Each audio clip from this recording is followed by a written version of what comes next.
PG welcome see you in PG point. तो आज के इस वीडियो में आपको बताने वाले हैं कि जो आपका बीएड सेकंड सेमेस्टर का एग्जाम होगा उसका फॉर्मेट क्या रहने की संभावनाएं हैं। तो आइए देखते हैं कि क्या है पूरा न्यूज़ आर्टिकल, फिर हम आपसे थोड़ी चर्चा करते हैं।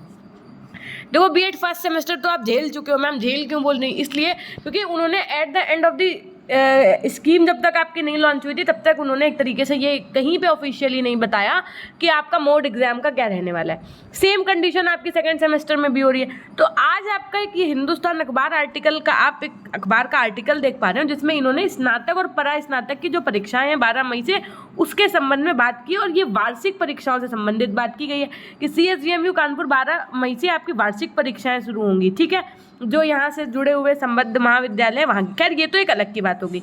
लेकिन जो इन्होंने ये बात लिखी है, तो आइए पहले इसको हम जूम कर देते हैं थोड़ा आपके लिए।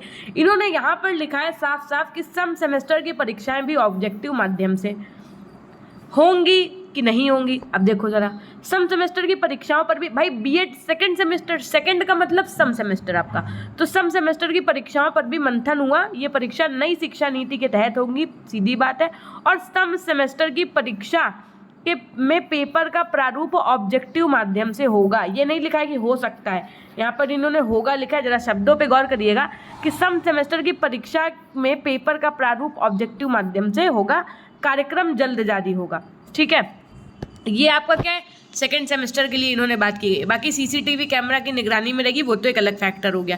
तो ये देखिए, ये हमने आपको ये वाला पोर्शन जूम करके दिखाया है। ये जो परीक्षा समिति की बैठक हुई, इसमें आपके कुलपति प्रोफेसर विनय पाठक जी और अन्य लोग भी शामिल रहे थे। ठीक है, अब ये आप समझ लो कि जब इन बच्चों के पेपर 12 मई से शुरू होने वार्षिक वालों के, तो कहीं ना कहीं जून तक संभावनाएं हैं कि आपके भी पेपर शुरू हो जाएंगे। ये लोग जून तक आपके एग्जाम्स करवा देंगे। तो सबसे पहले मैम क्या होगा, हमने कहा देखो, सबसे पहले आपके BA BSc हमेशा वही स्ट्रैटेजी लगेगी। पहले आपके जो BA BSc BCom वाले बच्चे हैं उनके एग्जाम करवाएंगे ये सेकंड सेमेस्टर के। जब इन बच्चों के एग्जाम हो जाएंगे उसके बाद ये आपके BEd सेकंड सेमेस्टर वाले जो बच्चे उनके कराएंगे। आपने देखा था कि इससे पहला वाला जो आपका सेमेस्टर हुआ था, जैसे BA BSc BCom वालों के एग्जाम अगर उस मोड में हुए थे, ऑब्जेक्टिव मोड में, तो ये वाला और आप लोगों का भी ऑब्जेक्टिव हुआ था। तो अब जो इन्होंने फिर से वही चीज़ की है, यहाँ पर ये नहीं मेंशन किया है कि ये बात BA BSc BCom वालों के लिए कही जा रही है कि BEd वालों के लिए कही जा रही है। लेकिन अगर इन्होंने सम सेमेस्टर लिखा है तो इसका मतलब भाई यूनिवर्सिटी में जितने सम सेमेस्टर होंगे उन सबकी बात की जा रही होगी। ठीक, तो एक यहीं से अंदाज़ा लग रहा है कि आपके पेपर कैसे होने वाले हैं, ऑब्जेक्टिव मोड में। तो अब क्या मैम, हम क्या करें, पढ़ाई कैसे करें? हमने कहा आपको सबसे पहले अपना एक तरीका बनाना है कि थ्योरी तो आपको पढ़नी पड़नी है। अब इस बात से घबराने की जरूरत नहीं, क्योंकि मार्क्स बनाने का ये सबसे एक अल्टीमेट तरीका है कि अगर एग्जाम ऑब्जेक्टिव मोड में है तो आपके अच्छे नंबर बन सकते हैं। और कहीं ना कहीं हम आपको एक बात और बता दें कि जो आपके पेडागोजी सब्जेक्ट्स हैं सेकंड सेमेस्टर में पेपर 1 और 2 में, तो देखो पेडागोजी सब्जेक्ट्स का जो आपका MCQ का कंटेंट है वो तो आसानी से हम आपको पढ़ा सकते हैं, करवा देंगे। लेकिन थ्योरेटिकल पोर्शन तो बहुत टफ था भाई।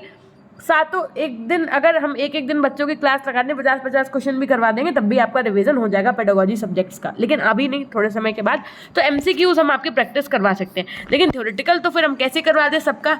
ये एक तरीका अच्छा है कि अगर ये हुआ तो ये समझ लो बहुत अच्छा हो रहा है आपके लिए, है ना। अब भाई जब इन्होंने साफ साफ यहाँ पर फिर से देख लो लिखा ही है कि सम सेमेस्टर की परीक्षा का पेपर का प्रारूप ऑब्जेक्टिव माध्यम से होगा, तो अब इसमें क्या ही बदलाव होगा, अब ये देखते हैं। लेकिन अभी भी बस ये है कि ये बात आपके न्यूज़पेपर में लिखी हुई है, लेकिन ऑफिशियली इन्होंने लेटर जारी नहीं किया है।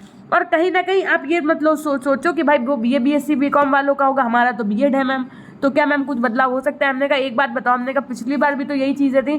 जो न्यूज़ आपकी BA BSc BCom वालों के लिए आ रही थी सम सेमेस्टर की, वही आपके लिए भी सही हुई। उनका भी ऑब्जेक्टिव हुआ था, आपका भी हुआ था।